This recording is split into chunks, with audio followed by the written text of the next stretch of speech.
ಗುರುದೇವ್ ನಿಂಗನಗೌಡ ಪಾಟೀಲ್ ರವರು ದಂಪತಿ ಸಮೇತರಾಗಿ ಇವತ್ತು ಈ ಭಾಗದಲ್ಲಿ ಒಂದು ಭವ್ಯ ಕಲ್ಯಾಣ ಮಂಟಪ ನಿರ್ಮಾಣ ಆಗಬೇಕು, ಈ ಭಾಗದ ರೈತರಿಗೆ ಬಡವರಿಗೆ ಅನುಕೂಲ ಆಗಬೇಕು ಅನ್ನುವ ಇಚ್ಛೆಯಿಂದ ಇಷ್ಟೊಂದು ಭವ್ಯವಾಗಿರ್ತಕ್ಕಂಥ ಸುಂದರವಾಗಿರ್ತಕ್ಕಂಥ ಒಂದು ಮಂಗಳ ಭವನ ನಿರ್ಮಾಣ ಮಾಡಿ ಈ ಮಂಗಳ ಭವನಕ್ಕೆ ಈ ಮಂಟಪಕ್ಕೆ ಒಬ್ಬ ರೈತ ನಾಯಕ ಹೋರಾಟಗಾರ ಮಾಜಿ ಮುಖ್ಯಮಂತ್ರಿಗಳು ಯಡಿಯೂರಪ್ಪನವರ ಹೆಸರಿನಲ್ಲೇ ಮಂಟಪ ಆಗಬೇಕು ಅಂತೇಳಿ ಸಂಕಲ್ಪ ಇಟ್ಟು ಇವತ್ತು ಭೋಜನಾಲಯನು ಕೂಡ ನಮ್ಮ ತಾಯಿಯವರಾಗಿರ್ತಕ್ಕಂಥ ಮೈತ್ರಾದೇವಿ ಅವರ ಹೆಸರಿನಲ್ಲಿ ಮಾಡಿರ್ತಕ್ಕಂಥ ನಮ್ಮ ನಿಂಗನಗೌಡ ಪಾಟೀಲ್ ಅವರಿಗೆ ಆ ಭಗವಂತ ಒಳ್ಳೇದು ಮಾಡಲಿ, ಅವರ ಜೀವನದಲ್ಲಿ ಇನ್ನು ಎತ್ತರಕ್ಕೆ ಬೆಳೀತಕ್ಕಂಥ ಒಳ್ಳೆ ದಿನಗಳು ಬರಲಿ ಅಂತ ಹೇಳಿ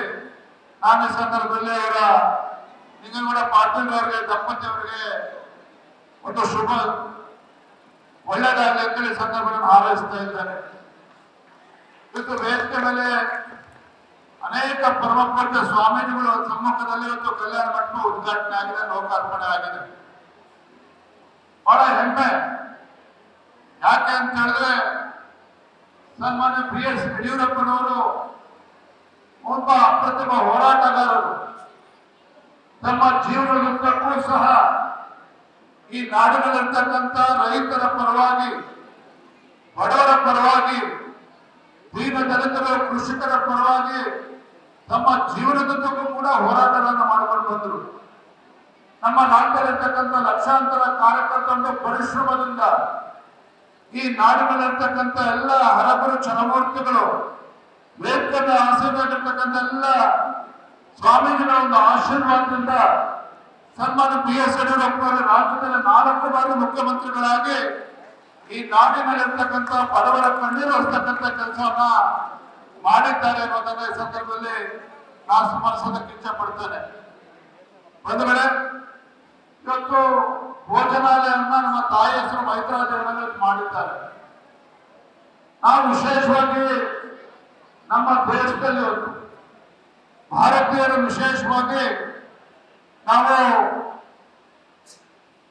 ಭೂಮಿಯನ್ನು ಕೂಡ ತಾಯಿಯ ಸ್ವರೂಪಿ ಅಂತ ನಾವು ಆರಾಧನೆ ಮಾಡ್ತೇವೆ, ಭೂತಾಯಿ ಅಂತ ನಾವು ಕರೀತೇವೆ. ಪ್ರಕೃತಿಯನ್ನು ಕೂಡ ನಾವು ತಾಯಿಯನ್ನ ಸ್ಮರಣೆ ಮಾಡ್ತಕ್ಕಂಥ ಕೆಲಸವನ್ನ ಮಾಡ್ತೇವೆ.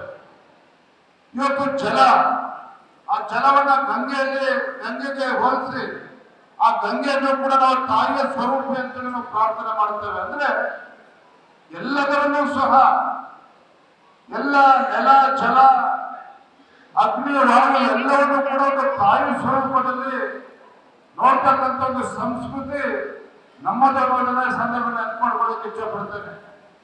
ನನಗೆ ಹೆಮ್ಮೆ ಏನಪ್ಪ ಅಂತ ಹೇಳಿದ್ರೆ ಇವತ್ತು ತಂದೆ ಅವರು ರಾಜ್ಯದಲ್ಲಿ ಶಿಕಾರಿಪುರ ಕ್ಷೇತ್ರದ ಶಾಸಕರಾಗಿ ಮಂಡ್ಯ ಜಿಲ್ಲೆಯ ಕೇರ್ಪೇಟೆಯ ಬುಕ್ಕುಂಕೆರೆಯಲ್ಲಿ ಜನ್ಮವನ್ನು ತಾಳಿ ಅವರ ಜನ್ಮಭೂಮಿ, ಶಿವಮೊಗ್ಗ ಜಿಲ್ಲೆ ಶಿಕಾರಿಪುರ ತಾಲೂಕಿನ ಅವರ ಕರ್ಮಭೂಮಿಯನ್ನಾಗಿ ಮಾಡಿಕೊಂಡು ಶಿಕಾರಿಪುರ ತಾಲೂಕಿನ ಜನರ ಒಂದು ಆಶೀರ್ವಾದದಿಂದ ಇವತ್ತು ರಾಜ್ಯದಲ್ಲಿ ವಿರೋಧ ಪಕ್ಷದ ನಾಯಕರಾಗಿ, ಉಪಮುಖ್ಯಮಂತ್ರಿಗಳಾಗಿ, ಮುಖ್ಯಮಂತ್ರಿಗಳಾಗಿ, ಒಬ್ಬ ಹಣಕಾಸಿನ ಸಚಿವರಾಗಿ ಯಾವ ರೀತಿ ನಾಡಿನಲ್ಲಿ ಸರ್ವರಿಗೂ ಸಮಮಾಡುವ ಸಾಮಾಜಿಕ ನ್ಯಾಯ ಅಂತೇಳಿ ಎಲ್ಲ ಸಮಾಜ, ಎಲ್ಲ ವರ್ಗದ ಜನರಿಗೆ ನ್ಯಾಯವನ್ನ ಕೊಡ್ತಕ್ಕಂಥ ಕೆಲಸನ ಮಾಡಿದ್ದಾರೆ. ತಾವೆಲ್ಲರೂ ಕೂಡ ನೋಡಿದ್ದೇವೆ.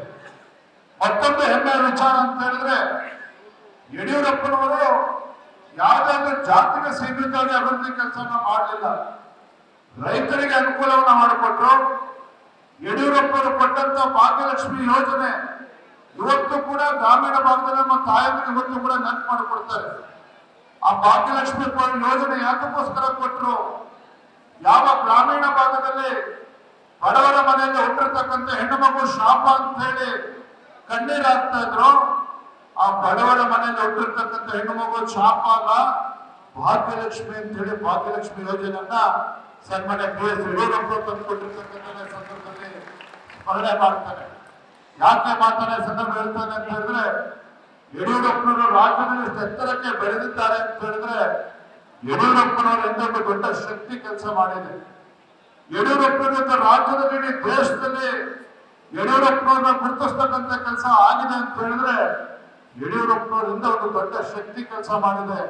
ಅದು ಯಾವ್ದಪ್ಪ ಶಕ್ತಿ ಅಂತ ಹೇಳಿದ್ರೆ ನಮ್ಮ ತಾಯಿಯವರು ಮೈತ್ರಾದೇವಿಯವರು. ಮೈತ್ರಾದೇವಿ ನಮ್ಮ ತಾಯಿಯನ್ನ ಈ ಸಂದರ್ಭದಲ್ಲಿ ಸ್ಮರಣೆ ಮಾಡ್ತಾರೆ. ಯಾಕೆ ಅಂತ ಹೇಳಿದ್ರೆ ಯಡಿಯೂರಪ್ಪ ರಾಜ್ಯದ ಉದ್ದಕ್ಕೂ ಕೂಡ ಪ್ರವಾಸ ಮಾಡ್ತಕ್ಕಂಥ ಸಂದರ್ಭದಲ್ಲಿ ನಮ್ಮ ತಾಯಿಯವರು ತಂದೆಯವರು ಯಾವಾಗಲೂ ಸಹ ನಿರಂತರವಾಗಿ ಪ್ರವಾಸ ಮಾಡಬೇಕು, ಹೋರಾಟ ಮಾಡಬೇಕು, ರೈತರ ಕಣ್ಣೀರು ಹರಿಸ್ತಕ್ಕಂಥ ಕೆಲಸ ಮಾಡಬೇಕು ಅಂತ ಹೇಳಿ ನಮ್ಮ ತಾಯಿಯವರು ತಂದೆಯ ಸ್ಥಾನವನ್ನು ತುಂಬತಕ್ಕಂಥ ಕೆಲಸ ಮಾಡಿದ್ರು.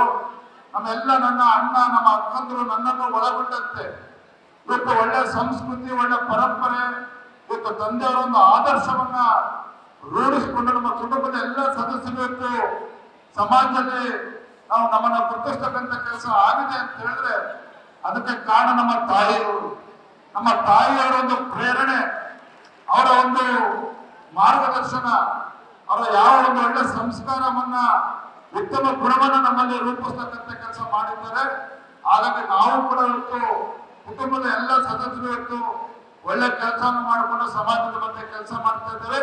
ಇದೆಲ್ಲಕ್ಕಿಂತ ಮಿಗಿಲಾಗಿ ಯಡಿಯೂರಪ್ಪನವರಿಗೆ ತಂದೆಯವರಿಗೆ ಒಂದು ಶಕ್ತಿಯಾಗಿ ಇವತ್ತು ನಮ್ಮ ತಾಯಿಯವರ ಜೊತೆ ನಿಂತಿರ್ತಕ್ಕಂಥ ಪರಿಣಾಮವಾಗಿ ಇವತ್ತು ಇಡೀ ದೇಶದಲ್ಲಿ ರಾಜ್ಯದಲ್ಲಿ ತಂದೆಯವರನ್ನ ಗುರುತಿಸ್ತಕ್ಕಂಥ ಕೆಲಸ ಆಗಿದೆ ಅನ್ನೋದನ್ನ ನಾ ಈ ಸಂದರ್ಭದಲ್ಲಿ ಸ್ಮರಣೆ ಮಾಡಿಕೊಳ್ತಾ ತುಂಬಾ ಸಂತೋಷ ಆಗಿದೆ.